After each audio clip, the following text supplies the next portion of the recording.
You're all very welcome to Practice News on the 9th of June, 2022. Practice News is news for members in practice. So you're very, very welcome. Right, okay, so what is the news at the moment? What are our headlines?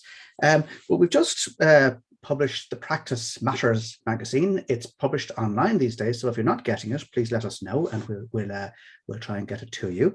But the lead article in it was an issue which has come up a lot, which is around changes in professional appointment. So we got a lot of queries about this. So I'm going to be talking to you about that more in detail now in a minute.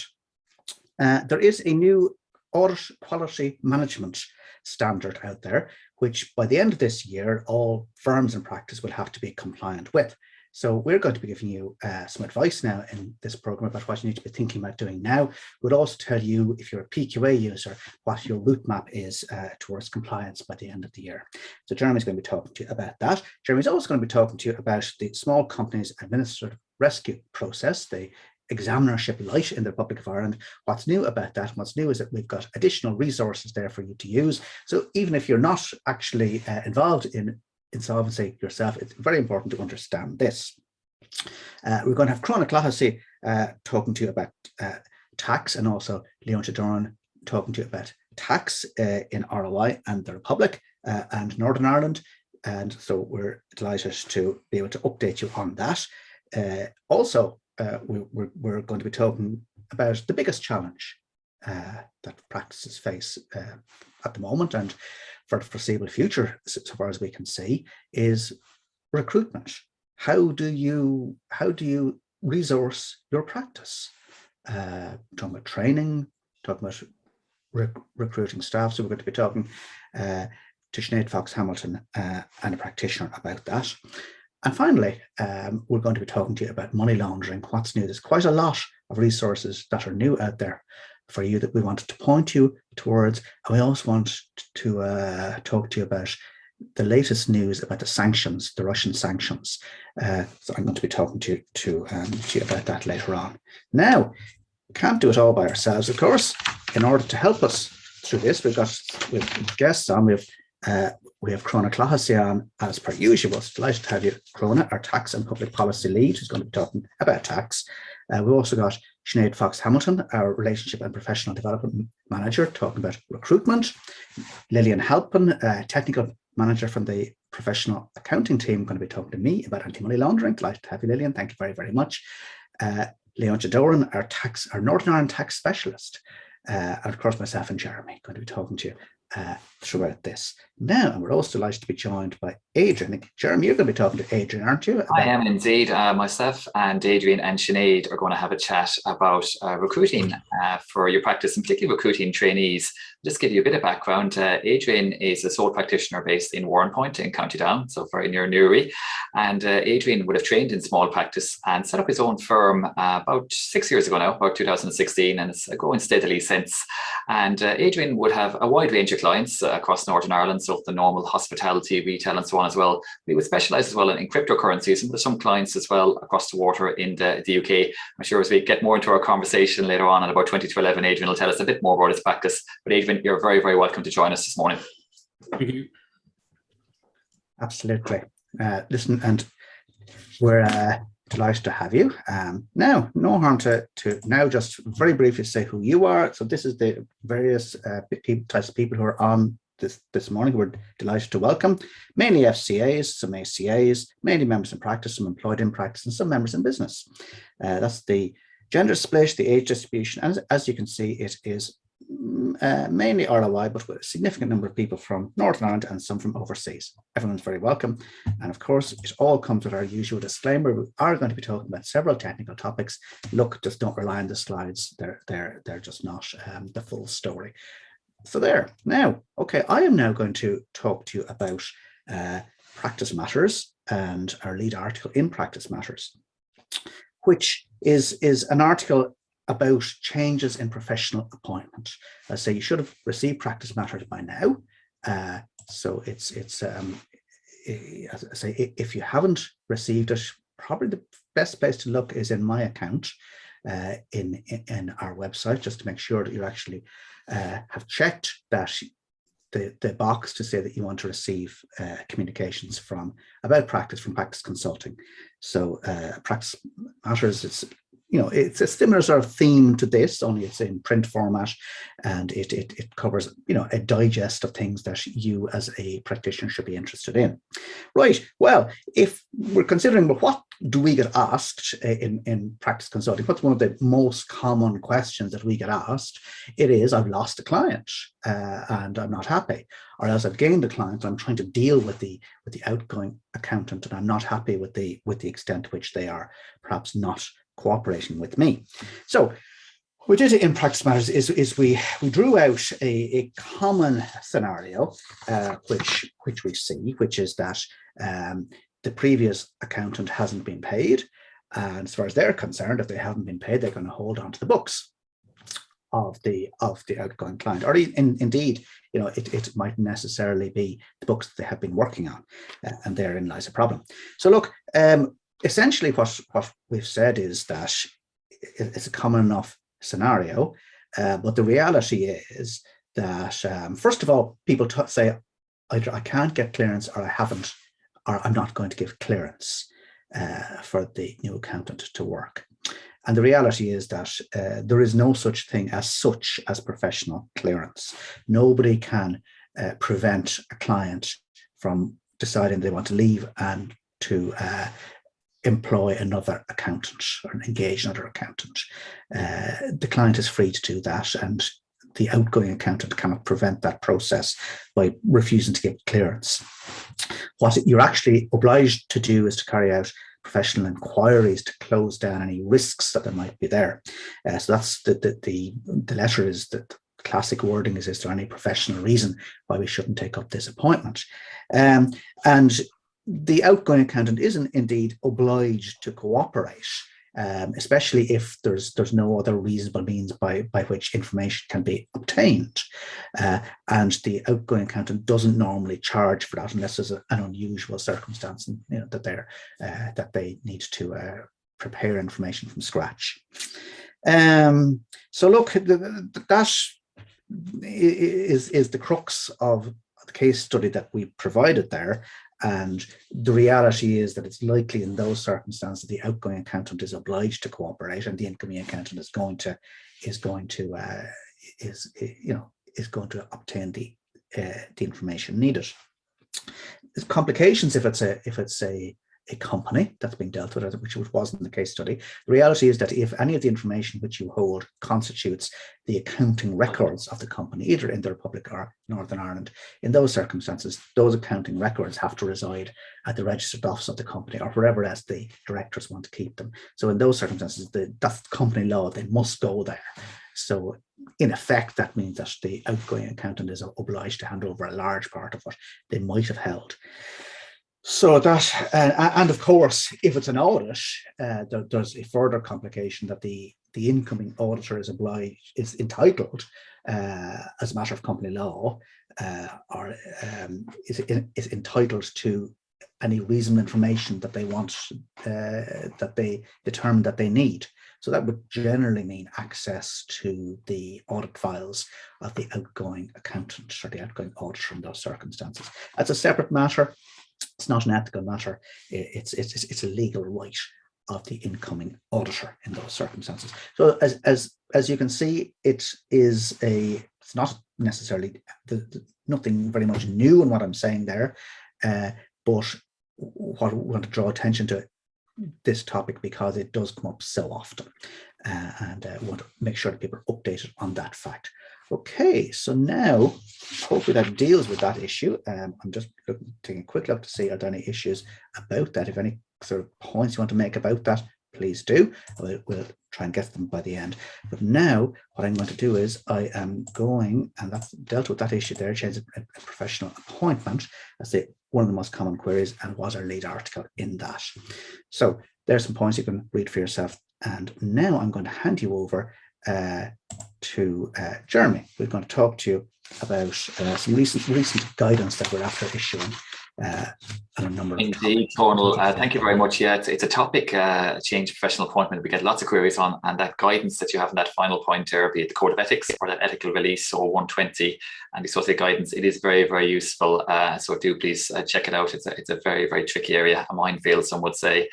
If I could ask actually Chris as well on the background, our technical lead, just to drop in a PDF of the slides as well, in case some people haven't got the slides. As you can see, lots of links as ever to homework, I'm going to call it, for you after the presentation to go through some of these very technical topics. So Chris, if you get a chance in the next few minutes, drop those slides into the chat function. And if you haven't had a chance to download the slides over since the email went out yesterday, you can get them there. Yeah, as Colin mentioned, I'm going to talk to you about just two other areas where the Institute has been very active, particularly our professional accounting team and the associated committees of volunteers and Institute members who assist in developing guidance. And that's around audit and the new international standards of quality management, and also around the SCARP in the new, I suppose, insolvency approach for small and medium-sized enterprises in the Republic of Ireland, which is just in since December 21. So Colin, click ahead again. And the first one on audit quality management. Listen, most of you here, and hopefully all of you as auditors, will be familiar from recent webinars, be it Practice News over the last 6 months, Practice Matters, or actually our own auditing webinars, where we've been highlighting that this is on the way. But I'm imagining that a lot of you, just with work commitments and so on, just haven't had a chance maybe to familiarise yourself as much as you would wish in this area. So the Institute is here to help and offer what guidance we can. And we're going to be building out a programme to assist you on this over the coming months. So Conal, just to familiarise everybody with ISQM, if you're not familiar with the area, there is actually 3 sets of standards. And the first one actually were international standards that actually came in late 2020 from the IAASB, and then they're translated to local requirements by both IASA for the Republic of Ireland and by the FRC. So I've just picked the IASA 3 standards here and given you links to them, and there's also the FRC links there and the international links.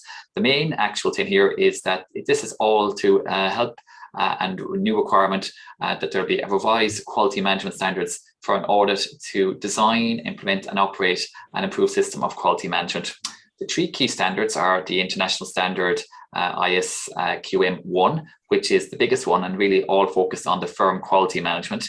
There is one on engagement quality reviews, or in other words, hot file reviews, such as eligibility, appointment of the reviewer, and the actual work to be undertaken. That's number 2. And then, of course, there's knock-on changes as well to ISA 220. There's equivalent UK standards here as well. And as the ISA 220, of course, is more for the individual assignment. So that's the 3 standards in a nutshell of what they're all about.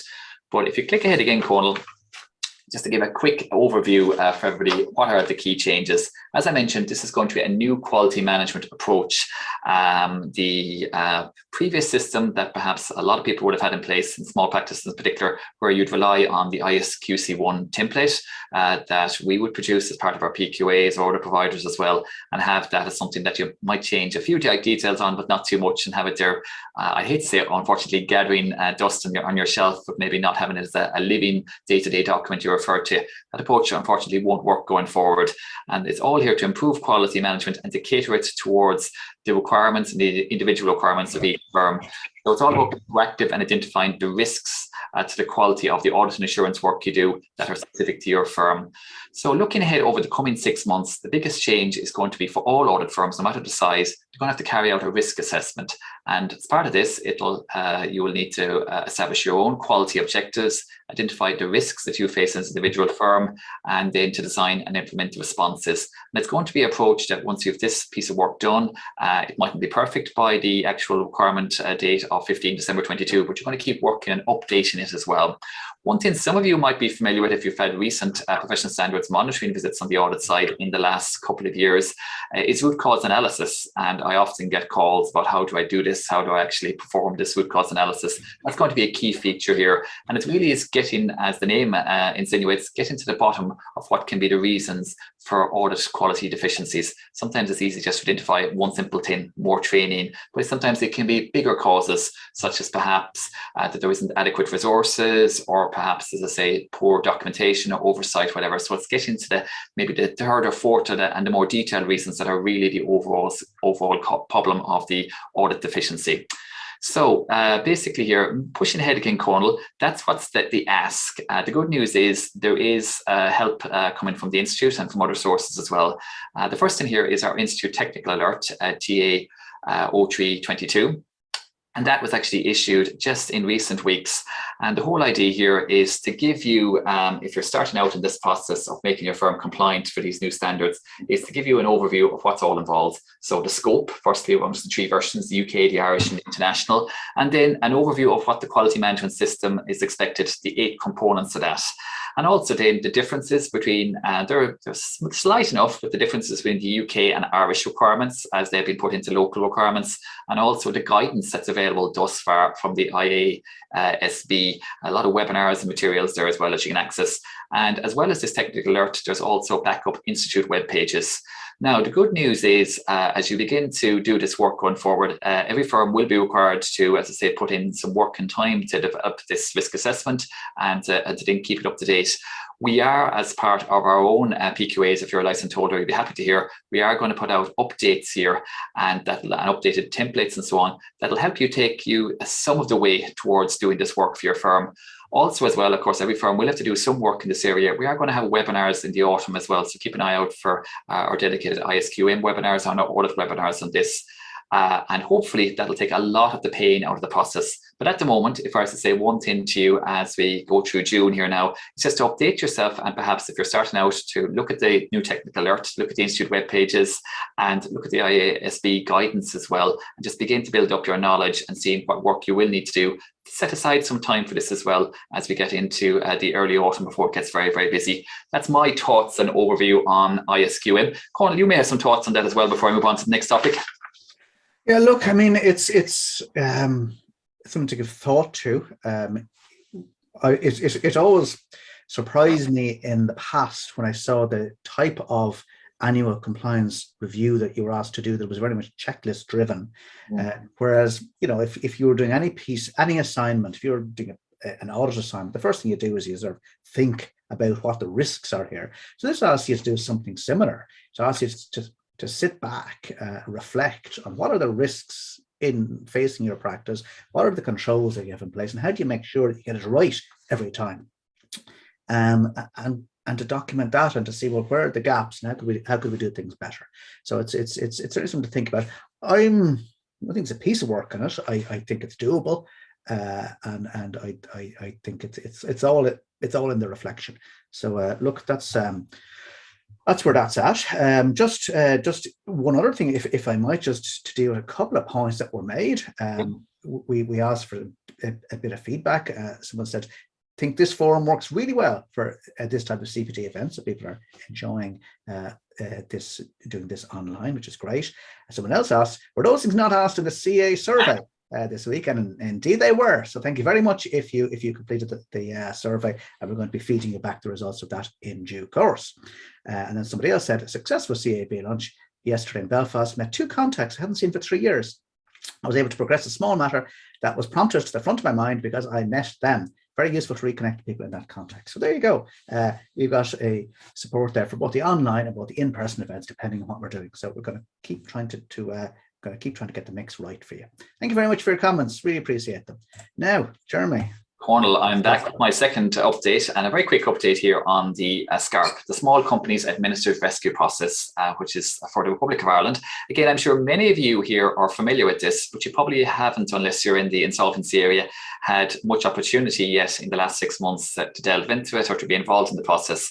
But again, even if you're not in the insolvency area, it's vital that you have an understanding on this. So we're just going to outline to you some extra guidance we've available from the Institute to give you a better understanding of this process. So Conal, if you can click again to the next actual slide.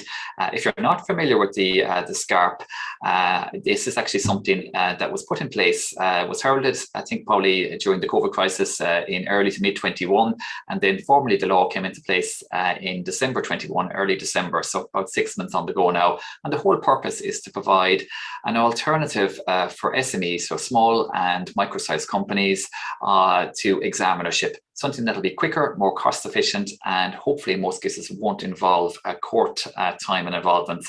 And again, this is something that unfortunately I think will be much needed for certain companies, particularly in hospitality sector and things, and we're already beginning to see this as we emerge during 2022 from the COVID supports being withdrawn and so on as well.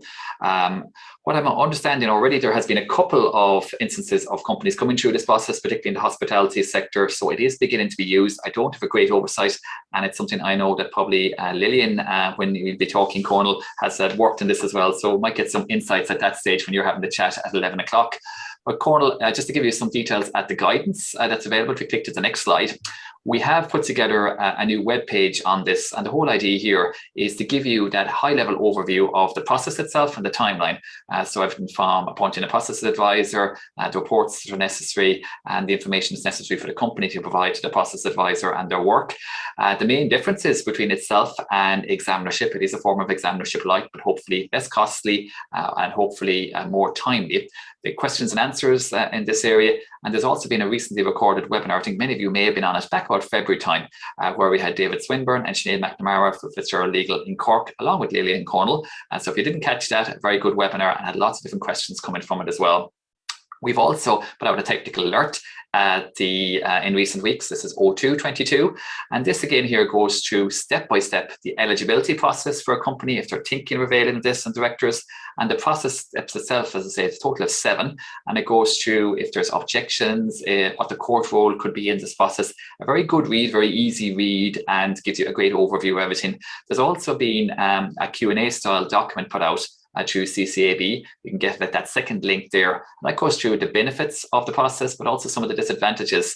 And basically, if you are a company and you need this process, or if you're an accountant of a company that might be seeking assistance in this area, how do you start, and so on. So that's pretty much all I'm going to say about SCARP. And as I say, it might be a topic that we might get questions on or might come up later on in your talk with Lillian, but I'm going to leave it there for the moment because I think we've already gone a couple of minutes over our technical overviews. But basically here, kicking on to our next piece. And as ever, I'm delighted to welcome Crona Clohessy, our colleague from IVC Voice Team and our professional tax lead. And I know, Crona, it's been a very busy couple of months as it's ever been on your side. Basically, everything from the tail end, and we're nearly there with government supports, but I'm sure some compliance as well. And there's been a new compliance framework as well, I understand. I've been reading up a little bit on that. I'm sure you're going to tell us lots more. Listen, without further ado, I've hogged the limelight enough. Over to you, Crona. Share with us our tax updates.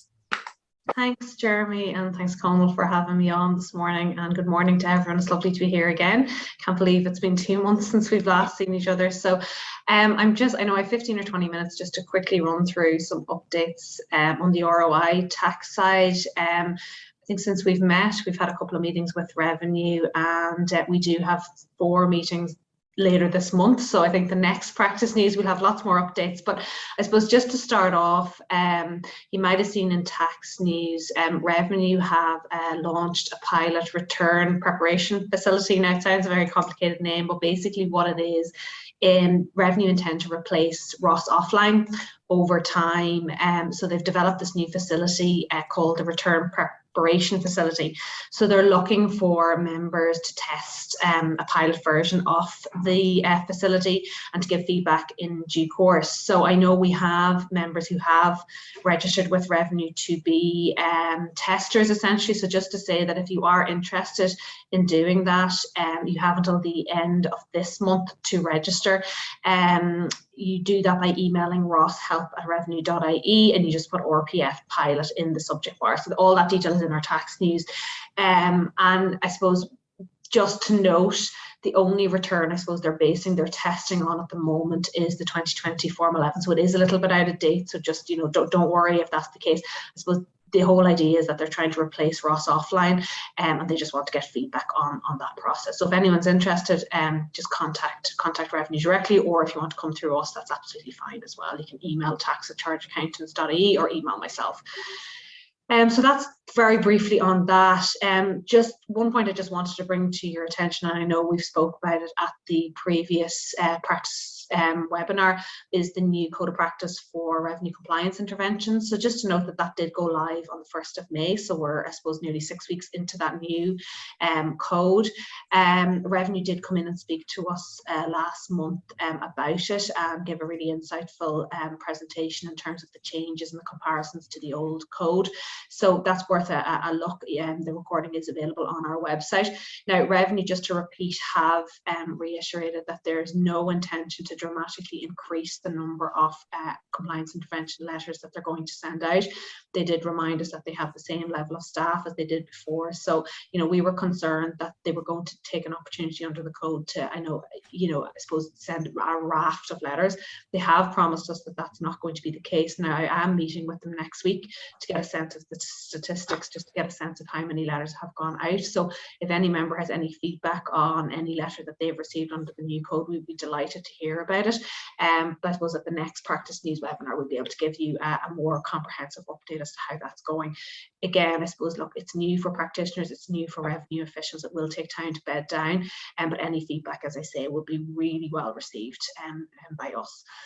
And the third item I just wanted to touch on, and I suppose it could be a little bit out of date by now, but we did speak before about debt warehousing notices. So this was for businesses that have outstanding tax returns but wanted to continue to avail of the benefit of the scheme. So this was and letters were issued in early April by Revenue to businesses who had outstanding returns to say that, look, if you don't file by the end of April, you're going to lose the benefits of the scheme, and basically you're going to have to start paying the debt immediately, and normal interest rates of 8 or 10% will apply. So we did lobby on behalf of members on that. We did feel the deadline was a little bit tight. Now, Revenue didn't agree to extend that deadline. They did say that they'd look at cases on a case-by-case basis, particularly cases of hardship, and they did agree that statistical returns like the Form 46G or the VAT return of trade details wouldn't preclude someone from continuing to benefit from the scheme if they were outstanding. Now, on the 25th of May, Revenue then said that they were sending out final notices. So I suppose technically there was a bit of an extension to the deadline, but they were sending final notices on the 25th of May to all businesses that have outstanding returns, telling them that they had 10 days from the date of the notice to file the returns to remain eligible for the scheme. So I would imagine most of those letters have been received. The key thing is you have to file within 10 days of the date of notice. So again, I've got a meeting with Revenue next week to talk about that, just to get a sense of, you know, how many businesses are we talking about that still have outstanding returns. So just to note that if you do have clients in that space, 40% of the letters were delivered by post, and 40% of the letters were delivered by ROS and 60% by post. So it's quite a tight time frame if you only have 10 days from the notice, the date of the notice, to remain eligible. So just to highlight that. One other thing on the debt warehousing, we did speak briefly, I think, at the last Practice News about the phased payment arrangement, and that Revenue we're enhancing it. Just to say that they have enhanced the phased payment arrangement system and to allow consolidated phased payment arrangements. So what that means is that you can have both warehouse debt and non-warehouse debt included in one PPA. And it also allows taxpayers who already have a PPA arrangement in place to include the warehouse debt as part of that PPA at the reduced interest rates of 0 and 3%. So that facility was made available by Revenue from the 24th of May, just to highlight that. So details of that are all in our tax news on our website as well if you need further information. I suppose another, as Jeremy said, a lot of the schemes for COVID are coming to an end, and I suppose one of the biggest ones, the employment wage subsidy scheme, that came to an end on the 31st of May for all businesses. Now, most businesses, I suppose, it ended at the end of April, but there was an extension for businesses that were particularly impacted by the December restrictions. So just to say that Revenue are going to, in the next few weeks, undertake a final deregistration of all claimants. And earlier in May, I think, they did deregister all the employers who had remained registered for EWS but were not claiming subsidies. So you may see some activity then on your ROS account to that regard. And I suppose just to put it in context, there was over 10 billion paid out on the EWSS and the TWSS, 7.8 billion on EWIS, as they call it, and with the remainder for the temporary wage subsidy scheme, which was its predecessor. And it did support 67,000. The EWS supported over 50,000 employers and nearly 750,000 employees. So the Department of Finance made a statement on the cessation last week. So if anyone's interested, they can have a read, but just to say that there will be a deregistration process ongoing on that. And the next point is all around the issue of non-resident landlords. So there's a couple of strands to this. The first point is in relation to non-resident corporate landlords. So there was a change in Finance Act 2021 for non-resident corporate landlords who were in the receipt of rental income but weren't trading in Ireland through a branch or agency. Prior to the finance bill, those landlords were subject to income tax of 20%. The finance bill changed that position, and now those landlords are subject to corporation tax at 25%, with effect from the 1st of January 2022.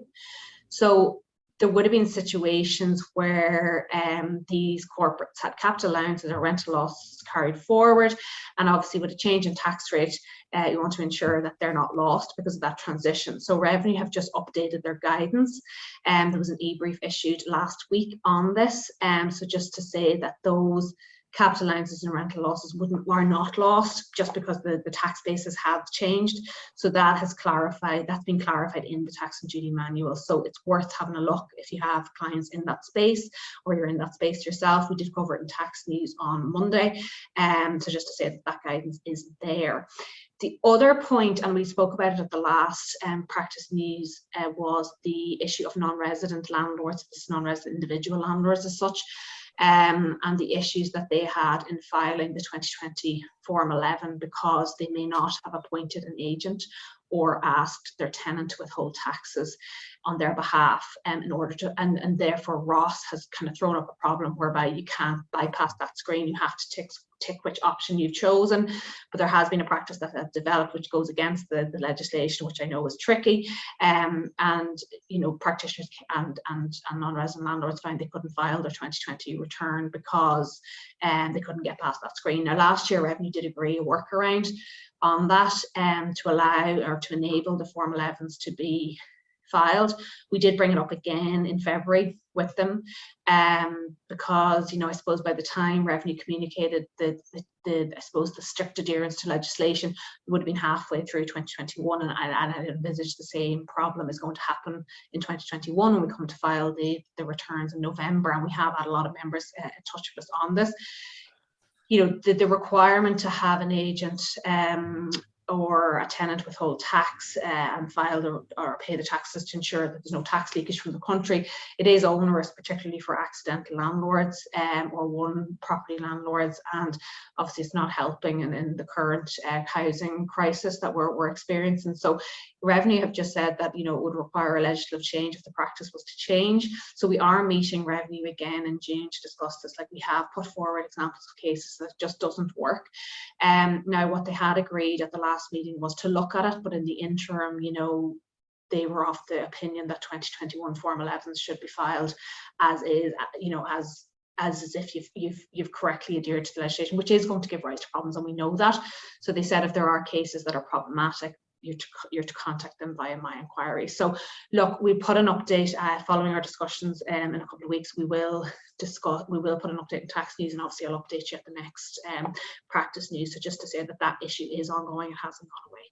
We're also putting it in our pre-budget submission, which I'll talk about a little later. The other issue, very briefly, I'm conscious of time, is the EPSWT. So this is the professional services withholding tax issue. We've covered it again before. So this is where an employee, a doctor employed by a practice, is the treating doctor, and there are GMS clients. So what's happening is the HSE are recognising that the treating doctor is entitled to the PSWT credit as opposed to the practice for which they work. So you've got a situation where an employed doctor has a credit sitting in their name and the practice who pays him is assessable on the income but hasn't got access to the credit because Form F45s have been abolished and you're reliant on this e-system now. This issue has been going on for about probably more than July 2021 was when EPSWT came in, and we've made a number of submissions as to how to get around the issue. So just to say that that is still ongoing, we have a meeting on the 3rd week of June to discuss this, and it's not just on our agenda, it's on the agenda of the ITI, the Law Society, so it is a wide ranging issue. And I know we've spoken to a lot of members on this, particularly members who are filing returns for doctors, and it is an issue. It's, you know, at the moment there's an administrative way of getting around it, and you can, you know, contact the agents, etc. But it's not a long-term solution, you know. So we need to figure it out. So we did make a submission suggesting some ways of working around it. But the problem is I think that the recent TAC case, which the HSE determined that the income or the contract, sorry, is between the employing doctor and the HSE, that hasn't helped things, just to say that. So I will come back to you again with an update, and obviously with True Tax News and the usual channels. So just lastly, just there's a couple of, I suppose, public consultations that have been ongoing or we've responded to. So the Institute under this was the auspices of CCABI, that's the collective body of accounting bodies, have responded to the R&D credit, and I suppose just brief the R&D credit and the knowledge development box. So just to say very briefly, like the thrust of our response was that we know that the R&D credit is not accessible for SMEs at the moment. It's extremely complex, the level of paperwork and proof that you have to go through to actually claim the relief. And for many small businesses, particularly in the startup phase, probably not worth the bother. So we put all of that into our submission. I mean, I know we had a submission. We put the R&D credit complexity into every pre-budget submission. There was, I think, this consultation a few years back on it as well. But just to say that we have reiterated our point that the rules need to be simplified. And there's also and this may be the driver for change as well, is from an international perspective, because our R&D credit is not fully tax refundable in the year it arises. That doesn't work with the recent changes to US tax regulations. This is all to do with the OECD global rules, etc. So unless we make our credit fully refundable in year one, it's not a benefit to US companies, which is obviously worrying given the level of US investment that's in this country. So we have made that point. It's on the Department of Finance's radar. I wouldn't say change is imminent, but it's definitely on their radar. So let's hope that there is some change in that regard. And then obviously in the current climate crisis, we did make some recommendations to extend the credit to look at, you know, areas like renewable energy, green technologies, etc. To maybe give enhanced credit to companies in that space to kind of stimulate, I suppose, our net zero ambitions, really. So that's just very briefly on the R&D. So we'll see what comes out of that, if there's any changes in the budget or the finance bill. At the moment, we're also responding to the KEEP public consultation that's due next week. So this is the Key Employee Engagement Programme. I suppose just to say, basically, it doesn't really work. I think there were less than 10 claims for this relief in 2019. It's due 2020 figures, I think, were even lower. It's due to expire at the end of next year, so finance are looking at whether they need to extend it or keep it on. So there's a whole myriad of problems with it. You know, it's aimed at retaining staff, which is obviously key in the current environment, but there are so many rules that are against the small business. So for example, you have to have a market to sell your shares. If you're going to get shares to retain and then you want to sell them, there's no market because they don't allow the company buyback. The companies aren't PLCs, so they can't sell on the open market. So I won't get into the intricacies of it, but it's an impractical relief for many reasons. So there are some proposals that came out of Finance Act 19 to make it more accessible, but because of EU state aid and because of COVID was one of the reasons for the delay, they have never been implemented. So just to say, look, it's on our radar, we're responding, and to hopefully make it more flexible and more accessible for SMEs, especially now. And finally, I'm conscious of the time. I should have checked what time I started at, Jeremy, so I hope I'm not going over. No, Cronin, you're bang on your 15 minutes, so you're actually... Okay, well, one more minute if I'm allowed. Thank you. You are indeed. So just to say, we're also submitting our pre-budget submission. We've it almost drafted. We will be submitting it this month. And just to highlight that, I suppose the key items on our tax committee's agenda in particular, and obviously feedback we get from members and speaking to them, is that we need to address the supply of housing. So we have a lot of tax measures in there to I suppose enhance the supply of housing. And I know in recent days there's been a lot of comments in the media about special tax breaks for small landlords, etc. And I suppose they should recognise we have to keep landlords in the market. I think for every one landlord that joins the market, 2 are leaving. So we have a lot of tax measures in there to try and enhance the attractiveness for small landlords to stay in the market. So things like expanding Section 97. I never understood why rental deductions have to be so prescriptive. Why can't local property tax be deducted against rental income? Personal tax rates 52 to 55% compared to where a company only pays 25%. There's a lot of disparity in the markets. We have a lot of comments in around that. We also are looking at personal tax rates. We do recognise they're very high by international standards, particularly around that middle income barrier. And obviously, there's costs for employers and trying to retain staff and attract staff. We don't want to see employers' PRSI increase any further. And then we also have some measures in about greening the tax system. So I'm only touching very lightly on what we have, but you'll see that submission on our website when we make it. And finally, on a completely different topic, I just wanted to highlight a new resource that we have. My colleague Susan Rosny, who I know a lot of you have met before, she's our lead on sustainability matters in the Institute. She's launched a new guide for SMEs on sustainability that was launched at our sustainability conference, which took place last month. So it's really a guide for small to medium enterprises and accountants working in SMEs or working on clients that are SMEs, and it really just describes all the sustainability risks and opportunities for businesses to embed sustainability in their business model. So it's a great guide. It's available on our website. I know Susan will probably come to a session later in the year and give you more information, but just to say there's lots of information in there, including case studies from businesses who have started on their journey and how they're going. So I know it's not tax related, but I just wanted to give it a plug, and I think it's a really worthwhile resource. So that is me. Crona, thank you very, very much. Would you believe it? I was actually reading that guide just in the last day or two. Have a copy of it here. I'm not sure how sustainable that is to print it out, but I've been through it for years. And actually, it's invaluable for SMEs. And I even see there's a couple of case studies in there from practices as well. And it's just even interesting how we all in our own small way can actually help in this area. Coming back to your main update, as ever, so much to cover. And it looks like with the budget coming up, there'll be a lot more on your plate as well in the coming months. So looking forward to the next update in September. Again, for those of you listening from Northern Ireland, UK, and with interest in that area, we're going to have our tax update from your colleague Leontia at the end of the show recording. So do stick around for that. Now, Crona, I know there's always questions coming in. I've seen 3 or 4 already. I'm going to leave you type away or have a think in the background. Always put me on the spot there. And I know you're going to stay with us towards for the end of the show. So we'll back to you if you have any questions or anything else to come back at that stage. So again, thank you for taking the time and joining with us this morning.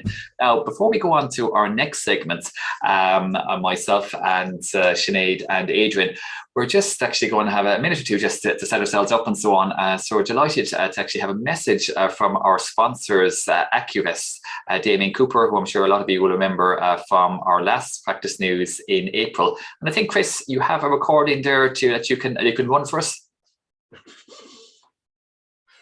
Very good. Morning. Accuvest is delighted to be partnering with Chartered Accountants Ireland, sponsoring the Practice News series. As part of this, we will be engaging with you regularly with updates on investment markets and how we are advising our clients. The 3 things that are driving investment markets at the moment are high and rising inflation, interest rate increases, and slowing economic growth. In the real world, we're all too familiar that businesses and people are still grappling with the fallout from COVID. That's still a big issue in China and other parts of the developing world. And on the home front, the ongoing impact of the Russian invasion of Ukraine. Both of these have had significant impacts on inflation, which was already starting to become an issue at the start of the year.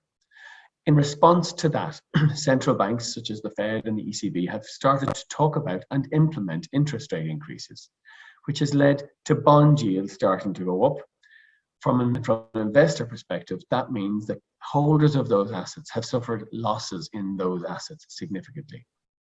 We've also seen equity markets fall off by up to 20% in some instances, particularly those growth stocks that have done very well over the last few years. So investors are looking across their portfolio and seeing losses for the first time in a number of years, on top of which they're looking at headlines talking about recession coming through in the next few years. This is times of high uncertainty, which really is disconcerting for most investors. What you need to do, and what we're advising clients to do, is to take stock. You need to be familiar with what you've got in your portfolio. Do you know what your assets are? Are they fit for your purpose? Potentially, are you overweight bonds or cash? Or are you overweight growth assets? How is your portfolio positioned to deal with inflation? Don't forget, it's always worth looking at costs and charges. Any reduction that you can implement in your portfolio on the cost of your investment products directly increases your returns. Especially at times of uncertainty like this, it's very important to have an investment plan. You need to develop it or update it. Having a framework that you know is being implemented across your portfolio gives you the context to rebalance, which essentially is selling highly priced assets and buying ones that have fallen in value. It also gives you the confidence to stay the course through very uncertain or uneasy times. Remember, the other thing that having a plan does is it gives you the context to allow you assess and evaluate and also take opportunities that present themselves, which often happens when you get significant falls in markets. We cannot predict the future with certainty or change where we are today, but having a plan, knowing that we're in a place that's appropriate for us, and making sure that the steps that we take are timely, appropriate for us, and in the right direction, significantly increases our confidence and improves our outcomes. Please feel free to contact us with any questions that you or your clients might have on markets or investments. Thank you.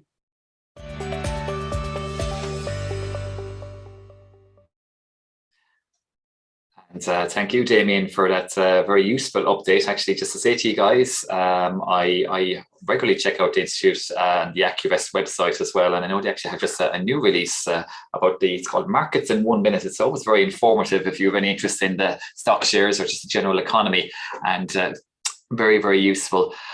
Conal, can you click ahead to our next slides as we move on to our next segment? And I suppose, as Conal would have highlighted at the very outset, and I'm sure some of you will remember that back in October, I think, time, we had actually our colleagues, Dave Verdon and Karen Lanigan from our recruitment team in talking about the challenge of both recruiting and retaining staff for practice.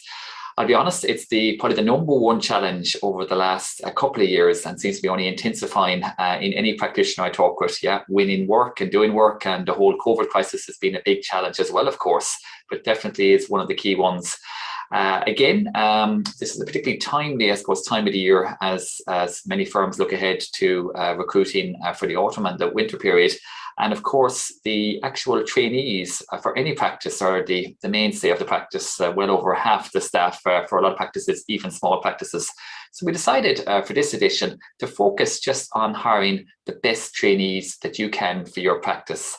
So I'm delighted to be joined here this morning by Sinead Fox-Hamilton. Sinead, I'm sure, is familiar to many of you, particularly in the Ulster side of things. And Sinead is our Relationship and Professional Development Manager. And so basically, Sinead would work with engaging members right across business and practice with the Institute, but also our key time of year here now is professional development. So really involved in leading the campaign, her and her team, Rob and Anastasia as well, with actually recruiting students and trainees. And there's a new recruitment actual drive just started in June, and the summer months are key for that. So I'll be talking to Sinead about that in a minute.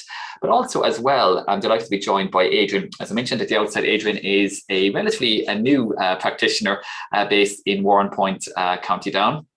And we'll talk to Adrian about his experiences of growing his practice, but also hiring trainees, and just get his insights, good and bad, on the whole process, and how he has worked with the Institute to help him overcome the challenges in this area as well. So listen, kicking off, Sinead, I mentioned there at the outset, it's been a busy couple of weeks for you as you begin to roll out the student recruitment campaign. And I know this campaign is going to be running right throughout the actual summer months. Can you tell us a little bit more about your campaign objectives, how you're going to reach potential targets, and a little bit more about your work in this area? Yes, sure. And firstly, thank you so much for inviting me along, and thanks also to Adrian for joining this morning. It's great to be part of the infamous Practice News webinar. So I suppose the student recruitment campaign, what I will maybe say is, first off, student recruitment, there's no off button for us now. It's not the case of maybe in years gone by where there was a dedicated point in time in the year where we very much focus on student recruitment, and that was it. It's live throughout the year, but during the summer months we have a particular couple of specific marketing campaigns that we run, noting that our annual intake, our enrollment deadlines, are then in September. And this year, just to note, folks, it's the 12th of September that is our annual enrollment close date for the 22-23 student intake. And I suppose that ethos of always being live with student recruitment has really paid off, because last year, if folk aren't aware, we had our highest intake of student numbers ever in our institute history. So we had over 1,800 students on board with us. In terms of the campaign, then I suppose there's two I can mention this morning, Jeremy. We have our consumer campaign, so those that are directed specifically at future prospective students, and that's all about promoting chartered accountancy as a career choice to those at second level, third level, at ATI and colleges, career changers. And how we do that, we use, I suppose, advocate ambassador stories.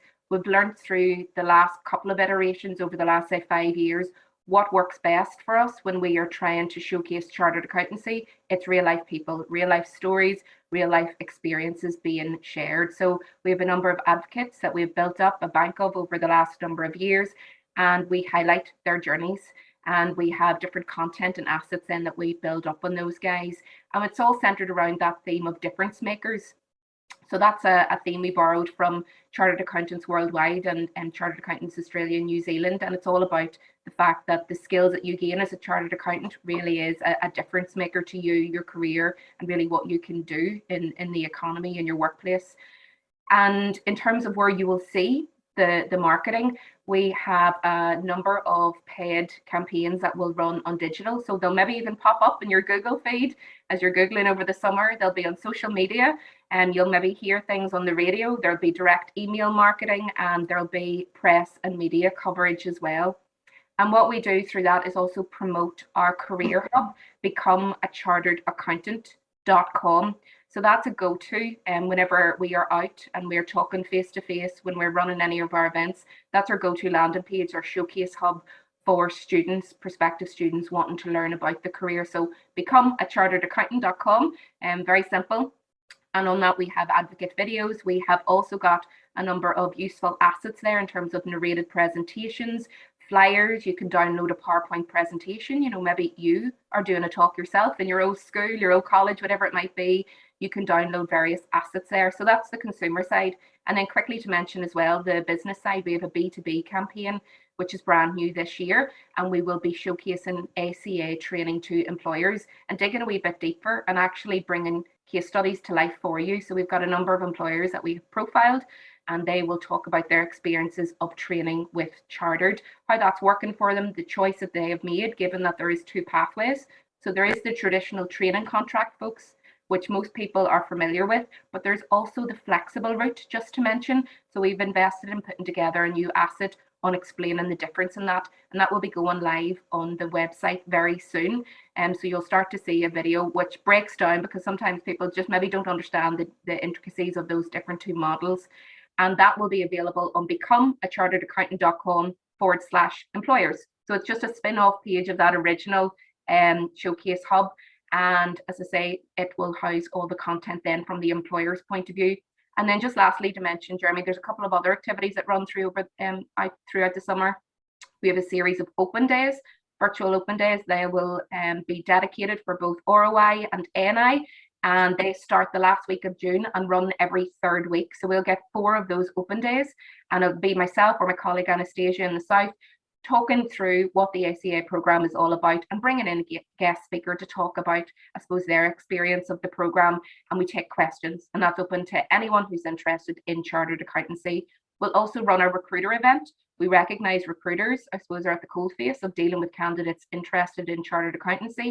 We want to make sure they are briefed. What is chartered accountancy? What do the 2 pathways mean? The flexible route, the training contract, the important, I suppose, pieces around each of those. The fact that the training contract is a contract, it is agreement, it's a set piece, and we'll educate those guys as well.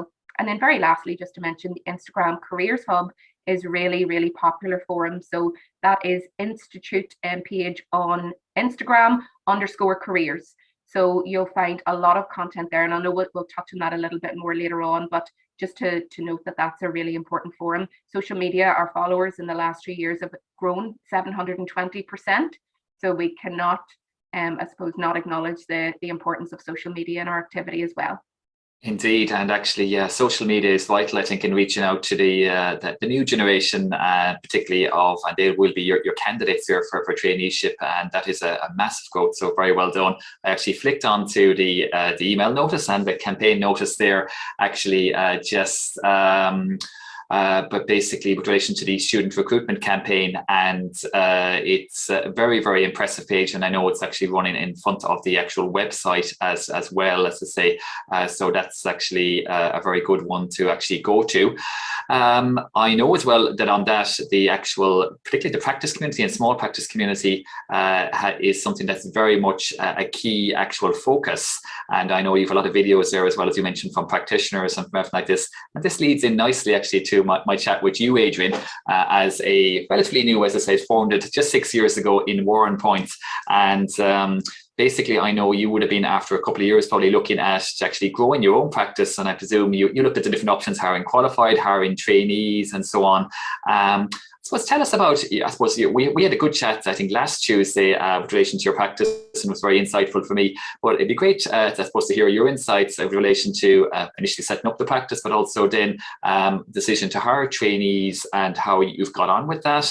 But also as well with relation to, I suppose, what you look for in a candidate and so on, any tips you could give to the audience today.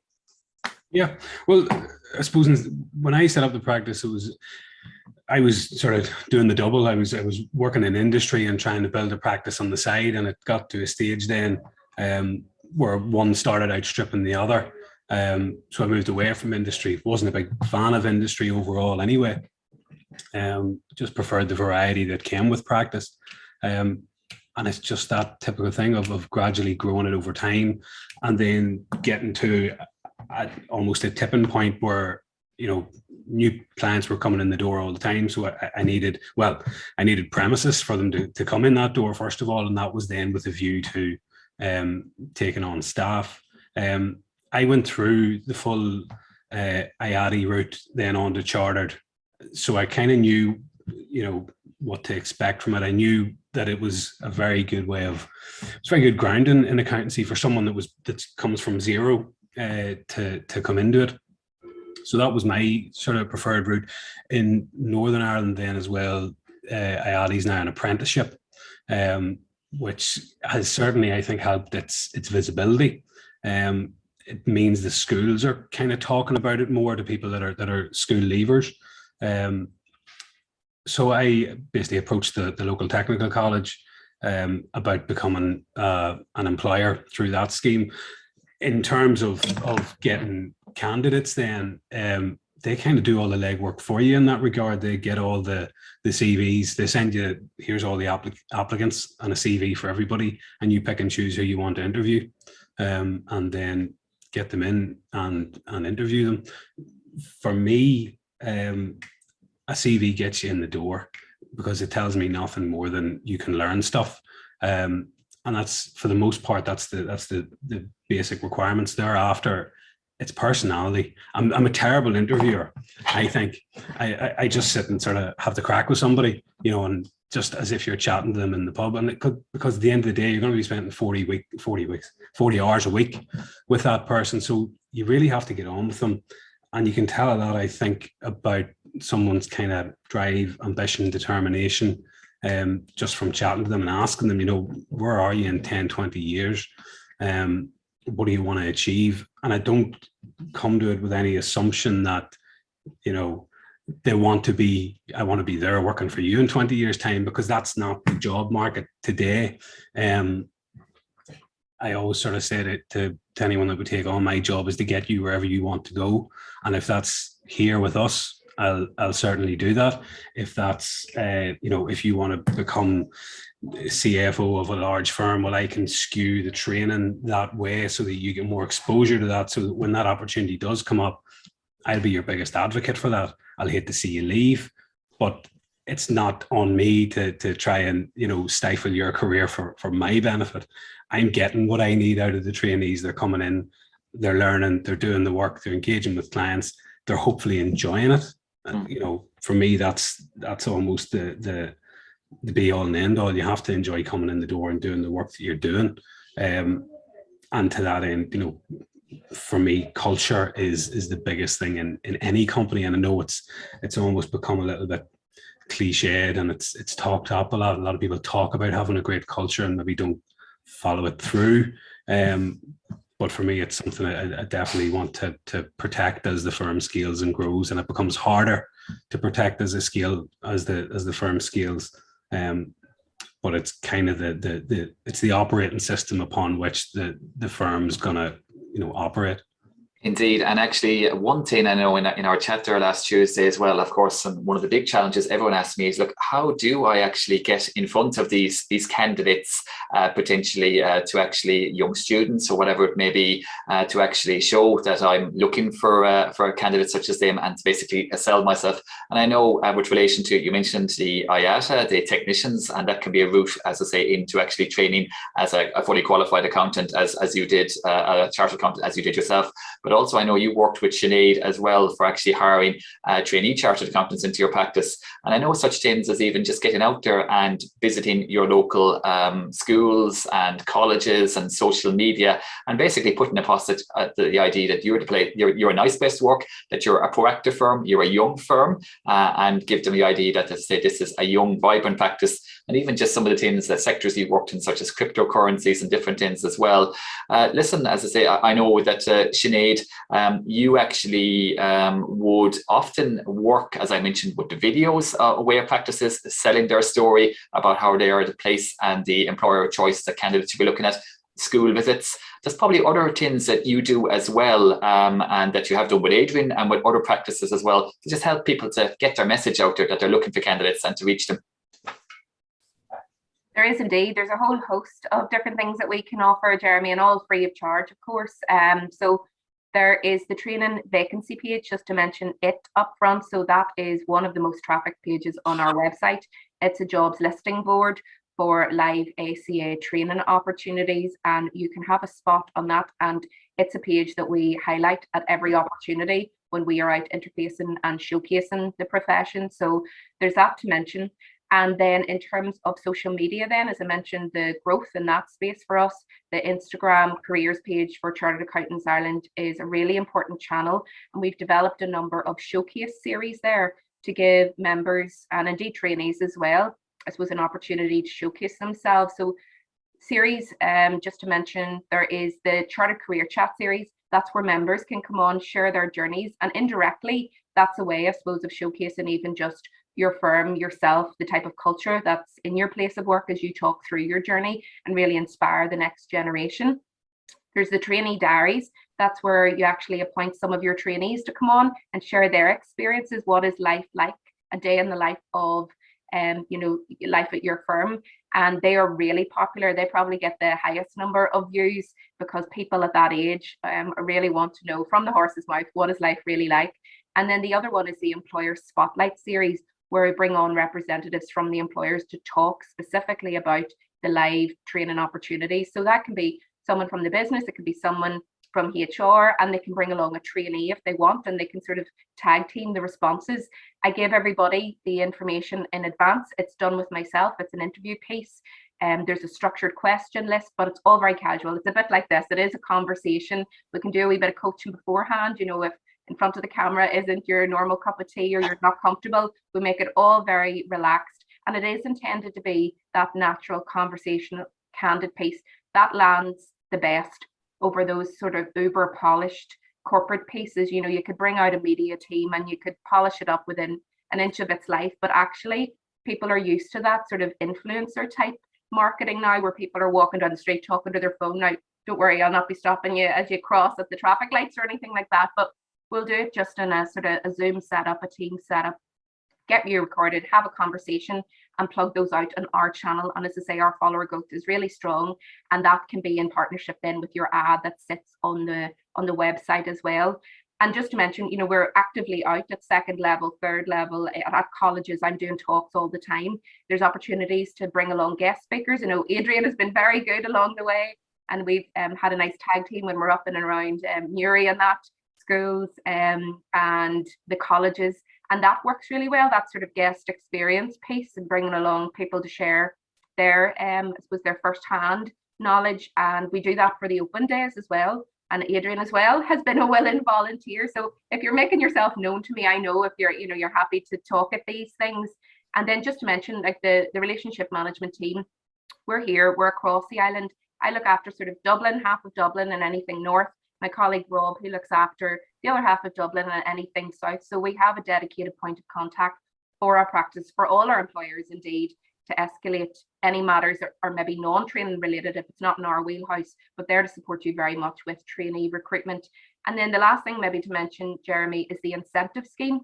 Just so practices are aware, there is a financial incentive for those who train via training contract. So if you are a registered training organisation, an RTO, and you train via training contract, and if you hire incrementally versus the year previous, there is up to £3,600 or €4,000 available to you, pardon me, as a discount. So it's €1,000 or £900 per student, up to a max of 4 students if it's an increment on last year's hires. And that's available to new practices that are just coming on board as an RTO. So just to flag that, you don't need to already be registered with us. We can get you set up as a training organisation. It's not available to those who maybe behind the scenes sponsor with a flexible route. So training contract is where the 3 parties are in agreement: student, the employer, ourselves. It's a regimented training scheme. It's all very structured, consecutive. Flexible route is when the student enrolls directly with us, but we find quite often in behind the scenes, employers are there sponsoring in part, in full. You know, you can make your own arrangements. There's no mandate, but because that's looser and the employer isn't formally in the tent, that's why we don't have the incentive piece for employers in that training pathway, just to mention. But that is open. There's limited spaces. So if it is something of interest, please do get in touch sooner rather than later. Well, listen, you have lots of aids there, I think, to actually help any practitioner. Yes, the incentive scheme, I know of 1 or 2 practices across the island who have availed of that, and we're delighted. They may have been those kind of practices that mightn't have trained somebody for a few years, and they're then looking at their options, and they have found it of great benefit. So it kind of brings them back to life again from the training paths. And also as well, yeah, just those options of getting your story out, the videos and different things as well is very, very important. Listen, I'd like to thank you both for taking the time to share that story with us today. I know you're going to stay on for a little while, and also as well, there's a few call to actions, of course. If I know Sinead, that if anybody wants to learn about how to do a video or do different things, they can contact yourself, and or yourself or Rob can assist there. Have your email address at the bottom. I do know I've just seen a couple of messages coming in there that the link I happen to put in there for the student recruitment camp doesn't seem to be working. So give me time. I'll actually go off and try to get a link into the chat function again. Must be some sort of an oversight since I did up these slides a day or so ago, but I will address that. There's lots of good material there. But listen, Adrian, Sinead, thank you very, very much. I know there's a couple of questions after coming in there as well with relation to practice and just the number of students and different things and so on. I know it's a growing market for you, and it's a key focus for small practice and has grown a lot as well. You might be, and we'll come back at the end, Bill, to give us some insights into that as well. But listen, thank you for your time. It's been great to see so much activity in this area, and it'll be a busy summer ahead, I'm sure, for both of you. Thanks a million, Jeremy, and happy to take questions at the end. Thanks. Brilliant. Cornel, I think I'm going to hand back to you, and on a totally different topic, you're going to tell us all about anti-money laundering, yourself and Lillian. We are indeed. We're going to have a chat about money laundering.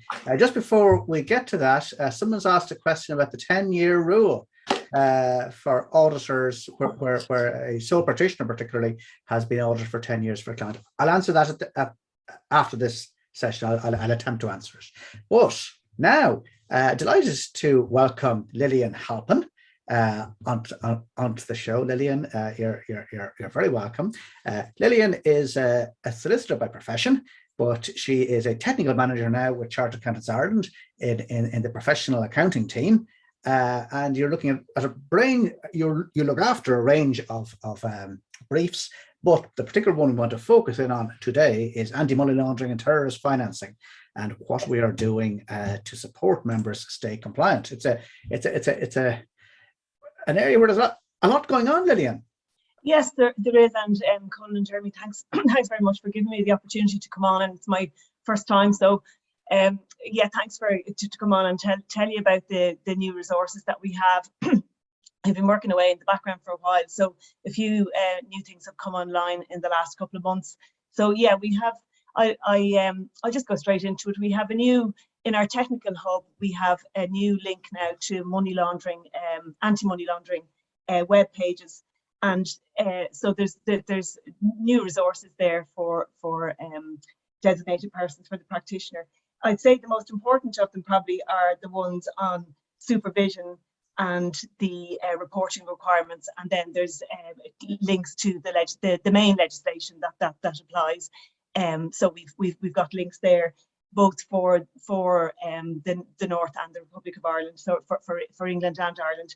And just to go back to the supervision one, so on the pages, what I just hoped to do there was really to, if you go to the supervision page, for example, it gives a helicopter view of the obligations, in relation to anti-money laundering, your firm-wide, just to note that there's a firm-wide business risk assessment to be done, a client one, it goes through business relationships with beneficial owners, customer due diligence, high-risk third countries, that kind of thing. And then on the reporting requirements, which I'll come back to in a couple of minutes in more detail, but it just it deals with section 42 and the reporting requirement to the FIU and the revenue commissioners, and then the legislation. And then there's a few other pages there that are just nice to have. There's resources that that found interesting things, like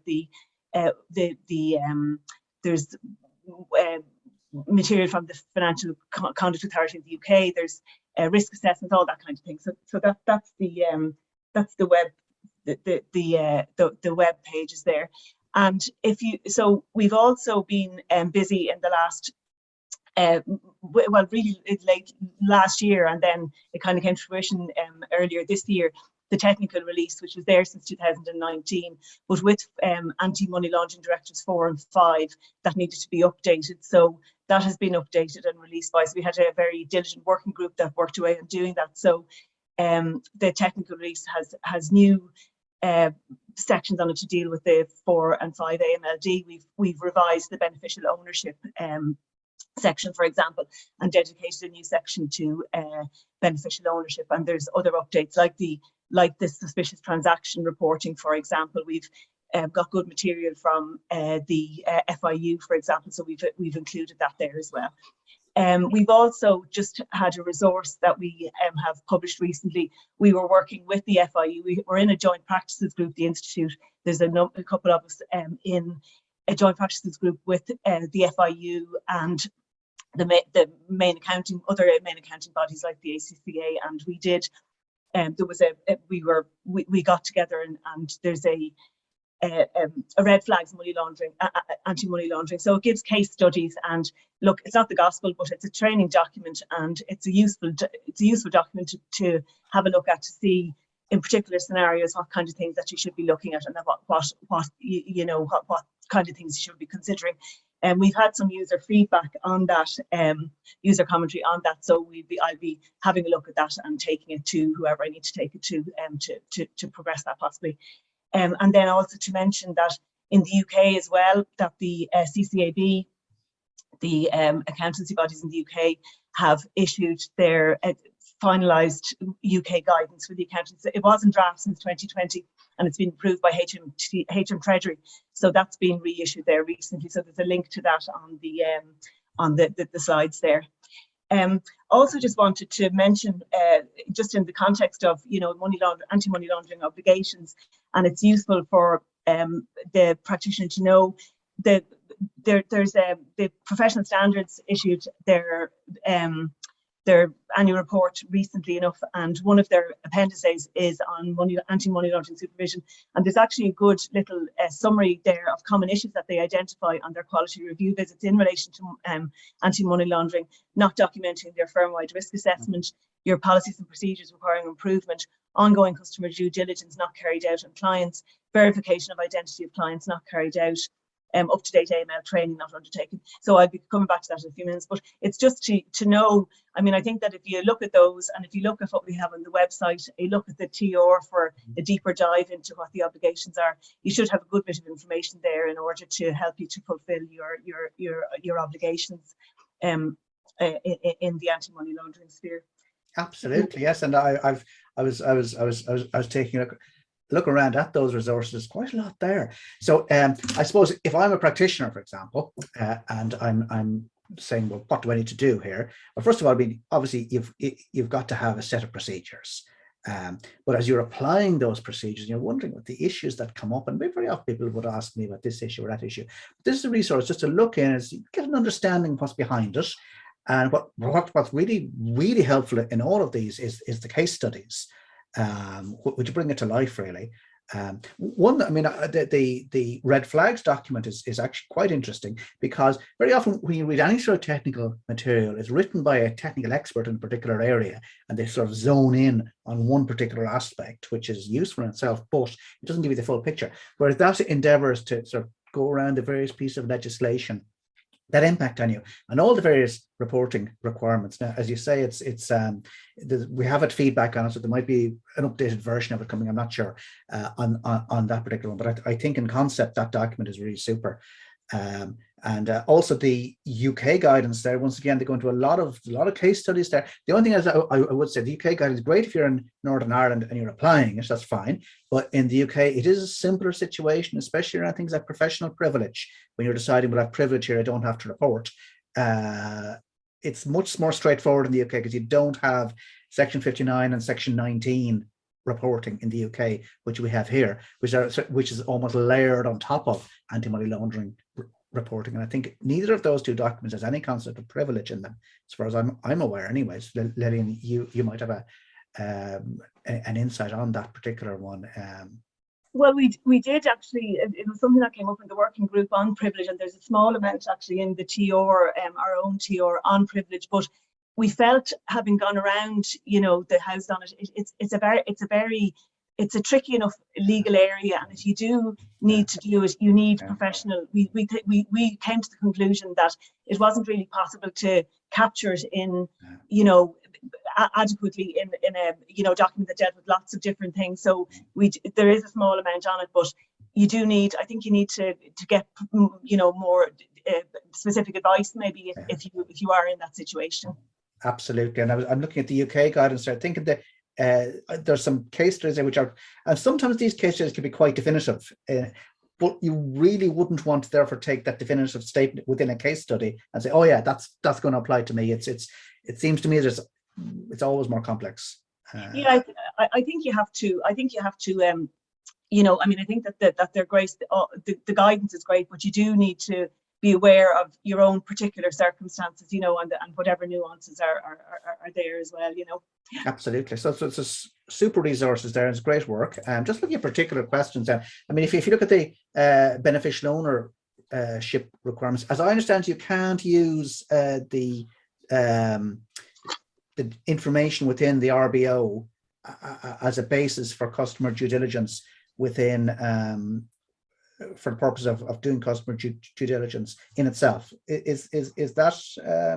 Well, there's obligations on designated persons who, for anti-money laundering, there are obligations to find out who you're dealing with. So you have an obligation to make reasonable make reasonable inquiries as to who you're dealing with. So you are required to check the central register, and you get a certain amount.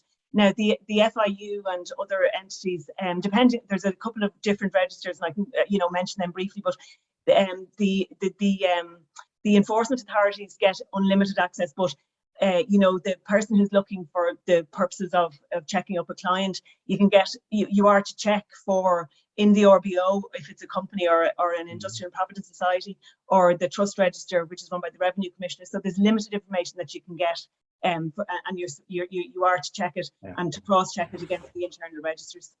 Absolutely. So you're obliged to get it, but as I understand it, it's not definitive. You shouldn't regard it as definitive evidence of somebody's identity, the information that you find in the RBO. Well, I think it would be one of the things that you look at. But yes. Yeah. Okay. All right. Oh, fair enough. Listen, I was going to say, looking at what the sort of the asks here are in terms of the individual. First of all, I suppose training of staff. What would be the expected input? So there is a legal obligation. So all the obligations fall out of the Criminal Justice Money Laundering Terrorist Financing Act. So there is a legal obligation on employers to train their staff. So you have to make sure that that's in the Act. So you have to make sure they're up to date. So and you need to look at who should be trained for anti-money laundering purposes. So your partners and your senior staff, anybody who's client facing, and perhaps people who are dealing with your financial aspects of your business as well. And it's to be kept up to date. It can be delivered in different ways. It depends on the size, I suppose, of your firm. You might have, videos or whatever, and whatever way you deliver it. But there is that obligation. And just to say that there's that in the TR, in the technical release, there are provisions. If you do the little search and put training in, you'll find the sections. That there's a couple of sections there on dealing with training. So yes, just to say that is one of the asks that you should be. I just picked out a few. I mean, there's obviously lots of stuff, but just to highlight a few things, really. Then just in relation to I was going to come back to the reporting requirements, and there's an obligation on a designated person if they know or suspect that there's money laundering, that they're required to notify. So there's notify the FIU and the Revenue Commissioners in Ireland, and then the National Crime Authority in England. So it's an STR, Suspicious Transaction Report in Ireland, and an SAR, which is a Suspicious Activity Report in England. So we've got information on the website in relation to those, and we've a good bit of resources on how you register and so forth. And the FIU, we have regular kind of updates and sessions with them, whatever, and the ask is that more accountants should be registering. There's a very low registration for STRs in Ireland. As I said, it's a dual registration requirement, so not to forget that. It's FIU and the Revenue, and they'd like to see more. And you get, when you do register, there's a notice board, so they give information and typologies and stuff like that. So it's useful to register, and they ask that you do register. So as I said, there's resources there, guide documents on the website as to how to do that. And then in the UK, I think they have different codes depending on what kind of a suspicious activity it is. For example, for sanctions, which I'll mention briefly in a minute, there's a new code that they've introduced, that they've put in recently this year. I think it was March, subject because of the Russian situation. So that's that. And just to go back to the beneficial ownership as well, just to mention that I was just going to mention the 3 registers, and to know that just as you have to know who your clients are, but also you should know that there are requirements for trusts and companies and industrial and provident societies, various different entities, to register on their appropriate central register. So the RBO, as you say, is for companies and industrial and provident societies. For trusts, it's the Revenue Commissioners run it, and then the central bank have a central register for unit trusts and ICAVs, various financial vehicles.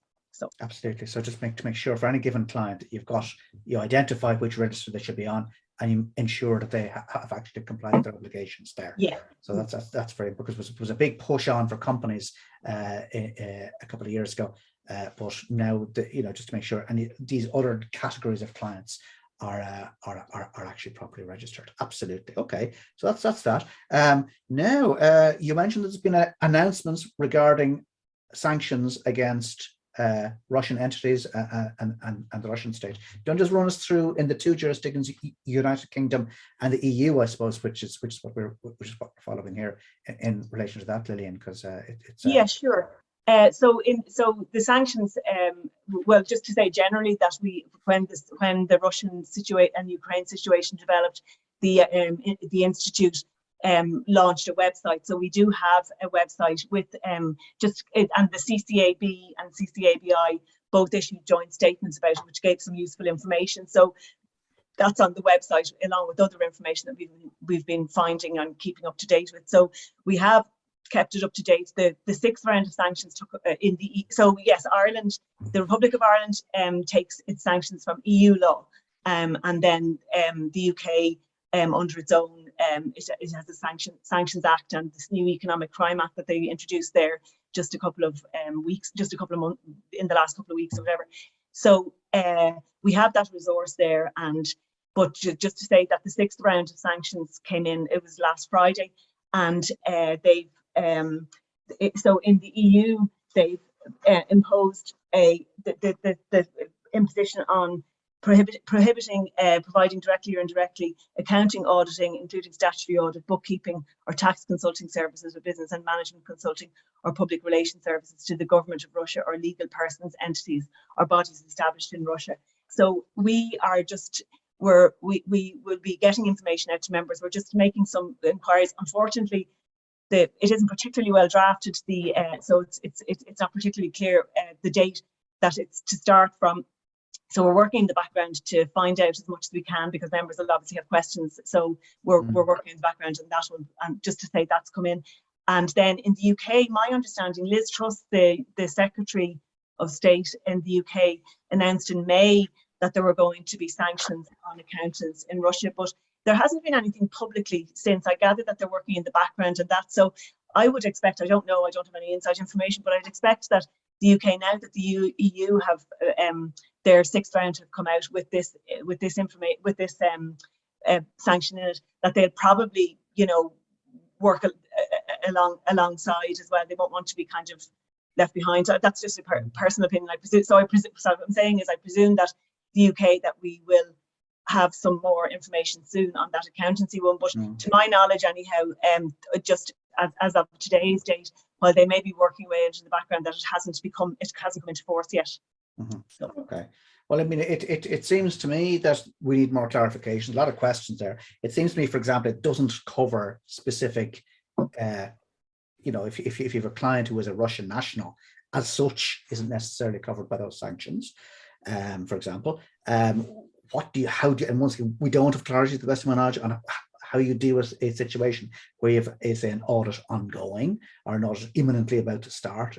So I know that some firms in the UK were certainly asking about exemptions there, which we, once again, there's no clarity on, as I understand it. So look, it's an evolving situation. There have been announcements, there have been government announcements in the UK, and there's this announcement by the EU also, but it's not really enough to be sure of your ground on. But we'll keep you posted, I guess is the message there. Lillian, listen, that's really, really interesting. Thank you very much for all of that. So I mean, the messages I'm getting for practitioners out there are to just have a look at the resources. It's a great add-on to your procedures, to your anti-money laundering procedures you have within your firm. Watch out, make sure you comply, if your client complies with the beneficial ownership requirements, depending on the client. Make sure you get your AML in place for staff, that all staff are trained in anti-money laundering. Register with Go AML in ROI or the equivalent in Northern Ireland. Absolutely. And watch out for further updates regarding the sanctions against Russia and Belarus. So look, that's really great. Thank you very, very much, Lillian. And it's great to have you on. And I'm sure we'll be talking more. look forward to seeing you again in the future. Great. Thanks very much for having me on. Great to get that out. Yeah, thank you. Right. Absolutely. All right. Lillian, a great session there. We had just a couple of queries that I'll actually take care of now. Alistair is based in a practice in Northern Ireland, asked if you're based in Northern Ireland but have ROI clients, what is your reporting obligations? Do you have to report an issue that you may have with these Republic of Ireland clients to the NCA or to the relevant authorities in the Republic of Ireland? And Alistair, our understanding is that you will report any issues you have on money laundering or concerns to the NCA, and then the NCA will be in contact with the relevant authorities in the Republic of Ireland. You don't need to register in both jurisdictions, and that would be the situation as well if it was vice versa for Northern in the Republic of Ireland. If you had UK clients, report to on GoAML to Ungada Síochána, and they will then pass on the details to the NCA, relevant police forces and tax authorities in the UK. Alistair is also asking, is there any update on the NCA reporting website, that there was some developments on it? Now, it's something I haven't heard recent updates on, Alistair. I know the NCA was rolling this out, quite a big body of work, a bit like the Irish system as well. Of course, most of the suspicious activity reports in the UK would be made by banks, and they can be bulk reports, and they can be and the original system would be put together with banks and multiple reports in mind, as opposed to a practitioner that might have a once-off report. So that system, I think, is still being trialed and updated. It could be a while before that rolls out, Alistair. My update is a couple of months old. Lillian, you might have heard of something more recently. I know the NCA website often puts out updates on its magazine, NCA in Action, and so on as well, and SARS in Action. So that can be a good one, Alistair, to see it. But it's a while away yet, I think, but progress has been made, and I think they could be at a trial phase, Alistair. Hopefully that can answer it. But Lillian, if you have anything different to tell us on that, do share as well. No, I don't. The SARS in Action is a very good newsletter. I haven't seen one since. I looked actually this morning, and there's the February one is the latest one, and yeah. I don't have any other information on it. No. Well, Lillian, thanks for that, as I say to you, and listen, a very good update. I don't see any other questions there on the AML viewpoint, but I'm sure that the members can contact us in Practice Consulting or yourself if there's any particular queries, and some great guidance there. Listen, before we move on towards the final part of our actual show and the Northern Ireland tax update from our colleague Leon Shadoran, I'm going to bring everybody else back in here now. I know that Crona, you have been actually very busy in the background there, answering questions as ever. Is there anything coming from that, or something you might have said, oh, I didn't include that in my tax update now, and I'd like to make the general audience aware of? To be honest, the questions this week were very broad. There was, let me just have a think back. I mean, there were a few questions around the non-resident landlords and the collection agent system, which I think I can feel people's frustration with it, particularly from, I suppose, a foreign tax authority perspective. That we had one attendee just note that some of the foreign tax authorities don't fully understand the Irish system. So when they're looking at the tax return that's in the collection agent's name, and they're looking at their own client who might be, you know, resident in Spain, for it was the example used, it's very hard to audit that Irish rental income tax return if it's in the name of somebody else. So that's a very good observation, and one that we have mentioned to revenue, but I think there's no harm in mentioning again.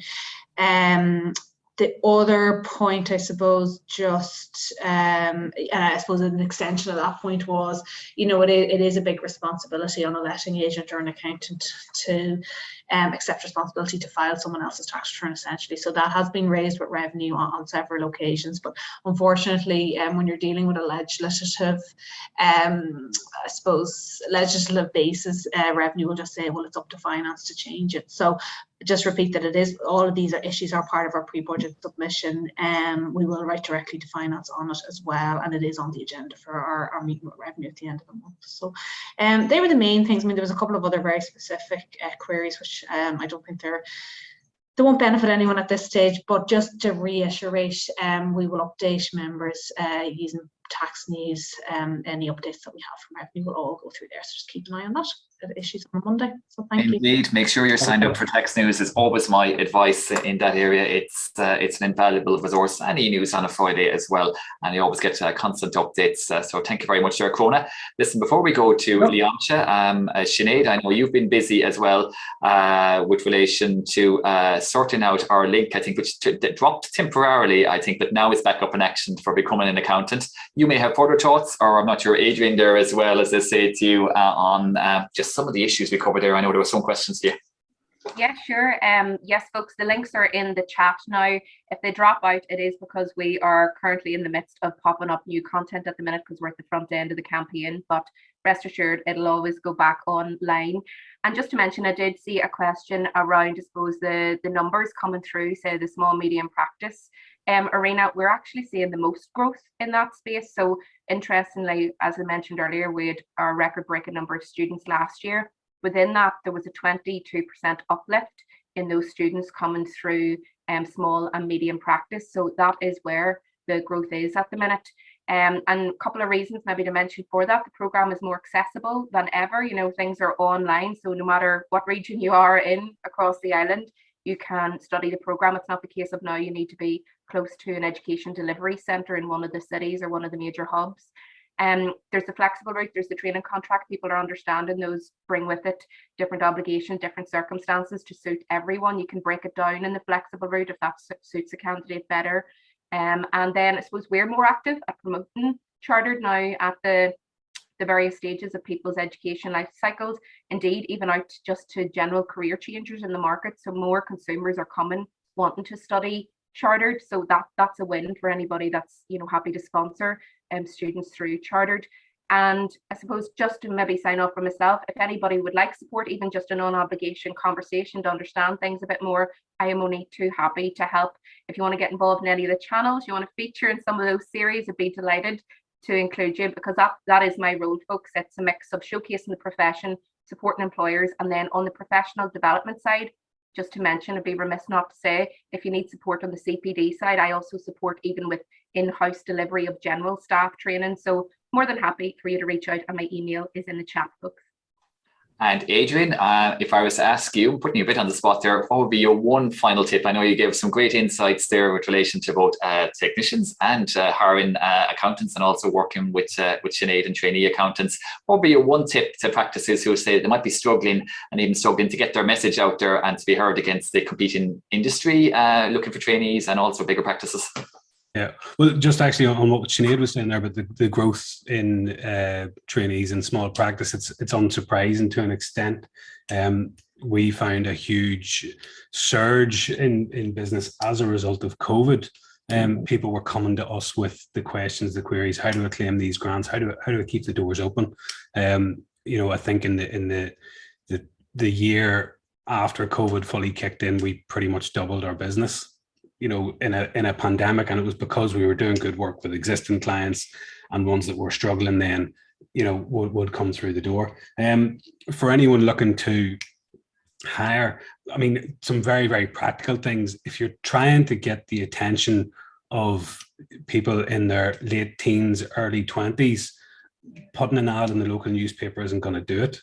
You know, their attention is on this device in their hands. So you do need to be active, I think, on social media, or at least, you know, have somebody there that can do it on your behalf internally in the firm, ideally.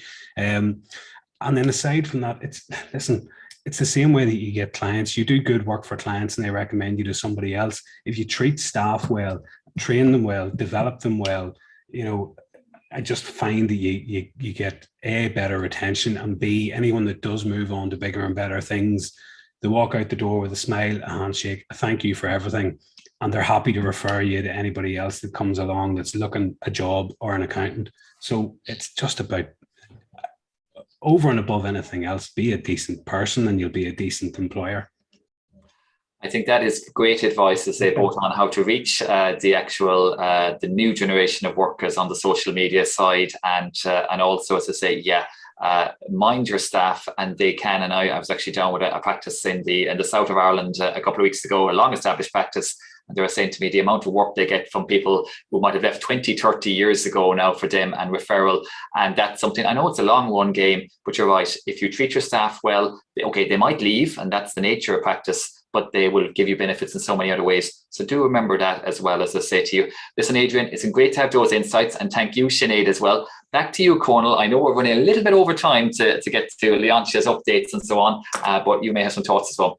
I do indeed. Well, I first of all, thank you very much to Sinead and Adrian for all those insights, because it's obviously the main challenge of firms at the moment. So there's great ideas there. I know one person did make the comment, how can we compete against the big IT companies?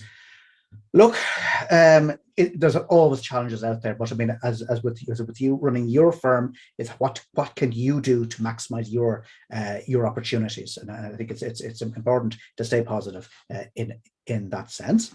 Okay, somebody else asked me to comment on a completely different topic whatsoever. It is the issue for sole practitioners who are auditing in the Republic of Ireland and the UK. It applies to both, who have been in place in audit clients for more than 10 years. The rule has changed somewhat recently, in a sense that in the past you could document your consideration of your independence and communicate with your clients usually via the engagement letter, and that was fine. Now you are obliged to do that and to apply safeguards. Now that has been interpreted by some as meaning that you have to put in place a hot file review every year. The rule does not say that. The rule does not say that in those circumstances you must have a hot file review every year. What it says is you must apply safeguards. Now, once again, it's a moot point as to whether when the job is very, very straightforward, whether in fact you need to apply a safeguard where there is no actual threat. It's a moot point. But on top of that, I mean, there are other safeguards that you can apply, including cold file reviews, for example, on a rotational basis and so forth. So it's worthwhile considering, you know, what's appropriate in the circumstances. Now, what we'll probably do on this one is we'll give you more definitive guidance on this one in due course, but we just want to get agreement on that one. So it's an emergent situation, but I would ask just people just to consider this, that what the rule definitely doesn't say, which it doesn't say you must get a hot file review every year in those circumstances. So more of that on. We'll keep you posted according as we get something more definitive on that. Thank you very, very much. Jeremy, I'll pass back to you. If there's anything left to say just before we move. I'm not sure, as I say to you, as ever in our slides, we give you updates on upcoming courses. I know we have a company secretarial course coming up that's got very, very popular. I think approaching 100 bookings already for next week. I won't be personally involved in that one myself now, but I know yourself, our colleague Dee Moran, and also Sarah Culfer from Mazars is going to be taking part in that. It should be a very good session. Absolutely. And basically as well, we have other events. Listen, I'm going to ask Chris to play Leontia's update. Again, it's one I'd recommend anyone from Northern Ireland, of course, but also from the Republic of Ireland to stick with us. And it's very good insights on what's happening with HMRC interaction and also changes for Northern Ireland, the UK. So Chris, if you can line up Leontia's piece, as Gabriel, you say, roll it there. Hello and welcome to the second update on what's happening in UK tax for the June 2022 edition of Practice News. For those of you that don't know me, I'm Leontia Doran, the Institute's UK tax specialist, and I work in the advocacy and voice team. In this recording, I'll be providing you with a short update on what's been happening in UK tax since our last update in April, and what we as an institute have been working on for you, our members. So we'll start by looking at HMRC service levels and continued issues that we're aware of, lobbying work that we have been working on since our last update in April, some new forms that HMRC have recently introduced, some deadlines that are coming up next month, and finally we'll round the session out by looking at an update on what's happening with HMRC's Making Tax Digital project. So starting firstly with HMRC service issues, as you will be aware from our last update and coverage in Chartered Accountants Tax News, this is a matter of ongoing discussion with HMRC, who previously promised to restore service levels to pre-pandemic levels by the end of March 2022. At a recent forum meeting with HMRC was very keen to press home that some progress has been made and this does appear to be the case. We've discussed this issue with the Northern Ireland Tax Committee. According to HMRC, post on hand at the end of 2022, 31 March 2022 financial year was down to 1.9 million from 3.5 million in the previous 6 months. Although some individual areas certainly remain a challenge, and that's what we're hearing from our members. But HMRC is moving resource into certain sections to improve their response to post and both phone. And they do recognise that phone performance was slightly under target in the final quarter of 2021-2022 as they focused on post recovery. Their focus now, however, is on delivering sustained, consistent service performance against agreed service levels for the remainder of 2022-2023. However, HMRC are always very keen to tell us about any left field issues that can create risks to their performance. For example, HMRC is supporting Ukrainian refugees by providing some support to the Home Office to process visas, and they also anticipate an increased number of claims for child benefit. There are also a number of known risks as well, one of which is that a new telephone system platform is landing between May and August for some parts of HMRC. And although their aim is for no adverse effects, they have made clear that migrating a service is always complex and a challenge. So for you, our members, we'd be very interested to hear your views and details of any ongoing areas of frustration or difficulty. We're very aware from our tax committee and member feedback that there are ongoing very lengthy delays in some areas, and we'll be meeting with HMRC on Tuesday, the 5th of July, to discuss this further. Touching now on our lobbying work since April. Since my last update, the Institute responded to the call for evidence on an independent customs regime. This call for evidence examined the capacity in the UK customs intermediaries market, in addition to examining two specific aspects of UK customs legislation. The Institute response focused on the ongoing shortage in the customs intermediaries market in Northern Ireland in particular, and once again stressed the need for the Trader Support Service to continue beyond the end of 2022. And also for the UK government to consider what additional supports can be provided to build capacity within this sector.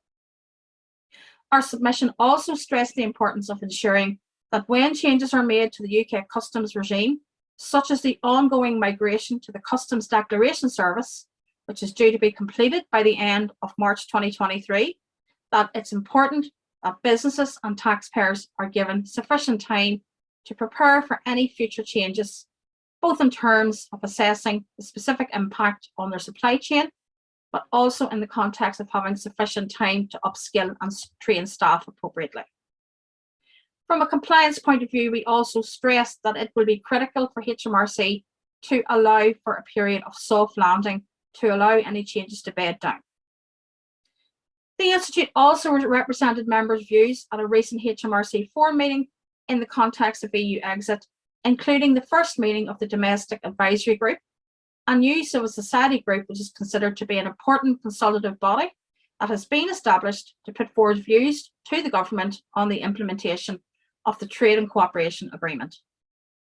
The Institute was also in attendance at the recent Joint Customs Consultative Committee meeting, at which HMRC provided an update on the status of the protocol in response to the Foreign Secretary Liz Truss's statement on forthcoming proposals by the UK government to legislate to set aside parts of the protocol. The key message from that meeting for businesses is that there is no timeline for any changes which may be made and no confirmation of how long any changes will take to implement. However, businesses will be provided with a notice period in respect of any changes. Overall, deciphering what is classed as being at risk and not at risk will be key to any new processes. At that meeting, the Institute once again pressed home the need to extend the Trader Support Service to provide businesses with certainty, and that HMRC needs to establish the planned reimbursement scheme as soon as possible, which was promised a number of years ago. This scheme is designed to allow for reclaims of tariffs where these are paid and goods become subsequently not at risk, allowing for a refund of the tariffs previously paid. The Institute will also be making a submission to HM Treasury on the UK's capital allowances regime in respect of the current call for evidence on this regime, and we would really like to hear your feedback in this area by Friday the 17th of June 2022. As part of this, views are being sought on increasing the permanent level of the annual investment allowance from 200,000, increasing the rates of writing down allowances, introducing general first-year allowances for qualifying expenditure on plant and machinery, introducing potentially an additional first-year allowance, or perhaps introducing permanent full expensing. And finally, watch out for the publication of the Advocacy and Voice Team's flagship lobbying publication, the next financial year 2022, which is due to be published by the end of this month. This publication contains key tax and policy asks of government in Northern Ireland, the UK and Ireland. Turning now to the new forms that HMRC have introduced. HMRC has introduced 2 new forms recently. A new form P87, which is used to claim income tax relief for employment expenses. This must be used from the 7th of May 2022. A new form 64.8 is also now available. And remember, I'm sure you're well aware the 64.8 is used to authorize someone to act as an agent on behalf of their client. This 64.8 will become mandatory from a date to be announced later this year. So firstly, on the new P87s. Any P87s received from the 7th of May must be made on the new form or they will be rejected by HMRC. The new form has been introduced to ensure a consistent standard of P87s because there are currently a number of ways that income tax relief for employment expenses can be claimed. It's also designed to help HMRC pick up and apparently process any repayments and coding adjustments more quickly. We're also aware that HMRC has introduced this change to discourage the use of high volume repayment agents working in this space who often charge their client a large proportion of their refund in terms of their fee.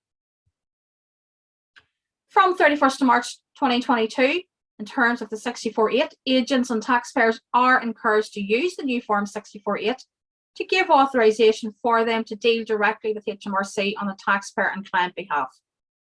Just note that existing clients do not need to reauthorize their current relationship.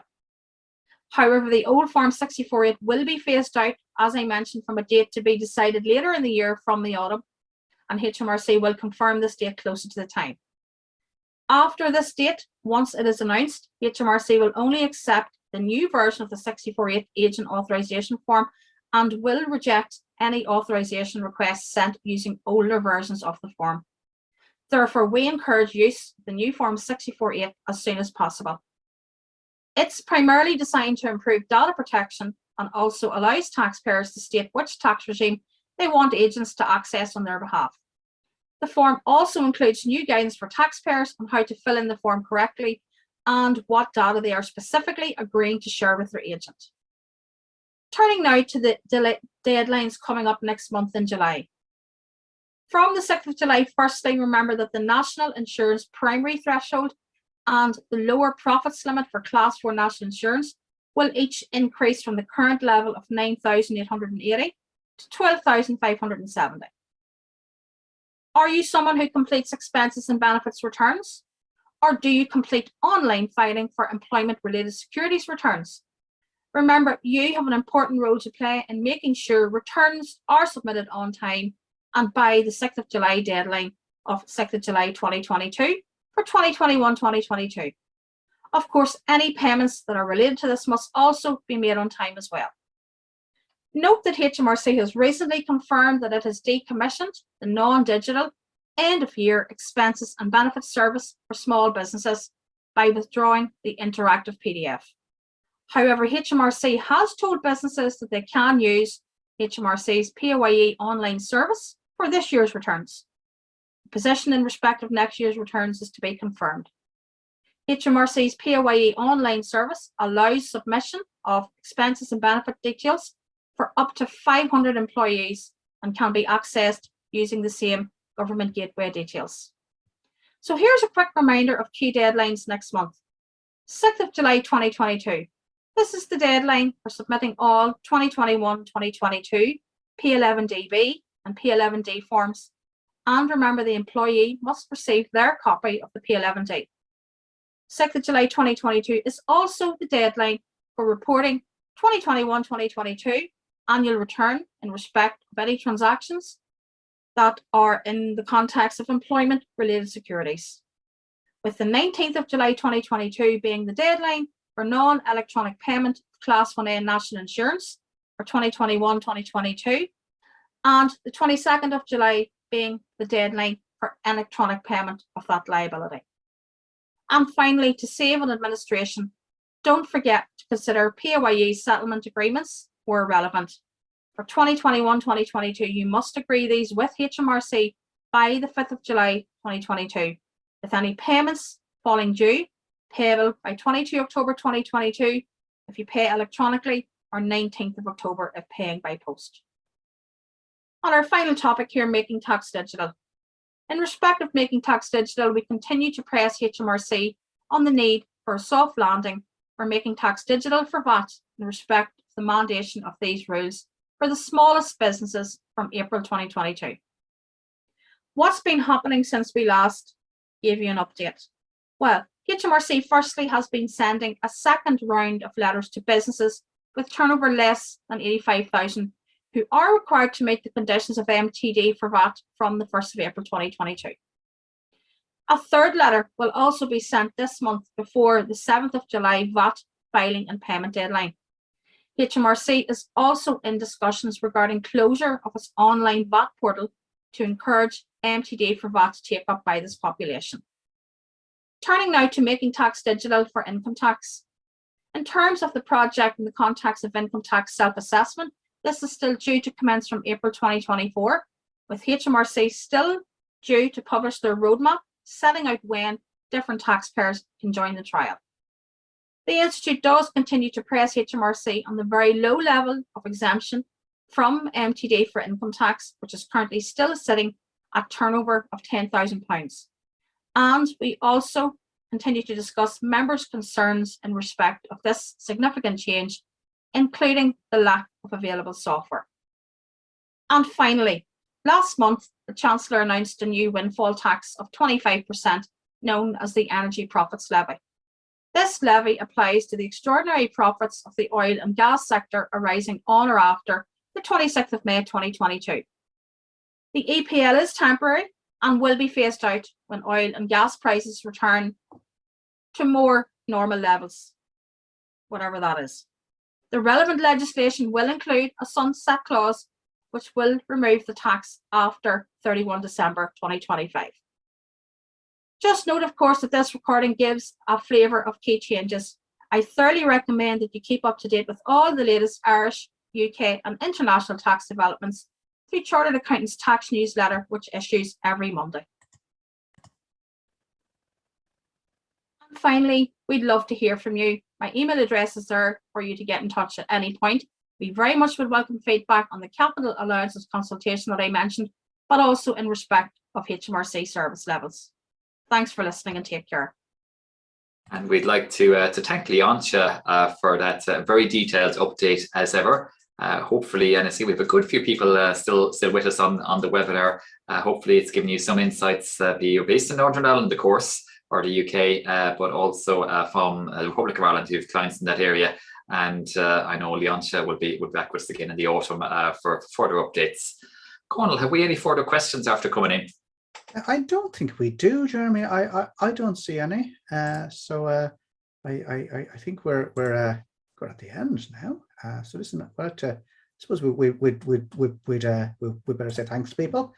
I'm just sharing our screens there. Yeah, listen. So listen, it's obviously a packed session this time, and so we'd like to say thanks very much to all of our contributors. We'd like to say thanks, Crona, Lillian, Sinead, Adrian, and to our sponsors, AccuVest, of course, who we're delighted to have on board. So there we go, and of course yourself, Jeremy, for putting it all together. So I think I've probably missed out one or two people there.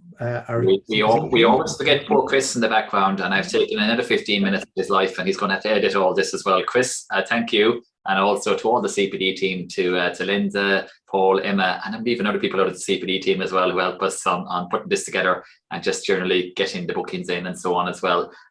It's quite an undertaking in the background, so well done to you all. And I know, Conal, we're going to take a little break for the summer months from the actual practice news. We've a couple more webinars coming up before that, and workshops and so on as well, taking your practice to the next level, as well as that company secretarial update, more on the slides afterwards. We're going to be back in early September again, so we really look forward to it. It's only a couple of months away now, but we're really looking forward to that. I'm sure there'll be a very packed show. I know we've a few ideas in mind, be it around obviously regulatory issues, different things. So looking forward to that one, Conal. Absolutely, look forward to it. And Lillian as well. I think I missed you in the roundup. All right, guys. So we'd and of course to all of our contributors, or all of our participants also, especially for the questions. It always makes it very interesting questions, and indeed challenges sometimes. It makes it very interesting. So thanks for that. All right, guys. Take care now. Cheers. Bye bye now.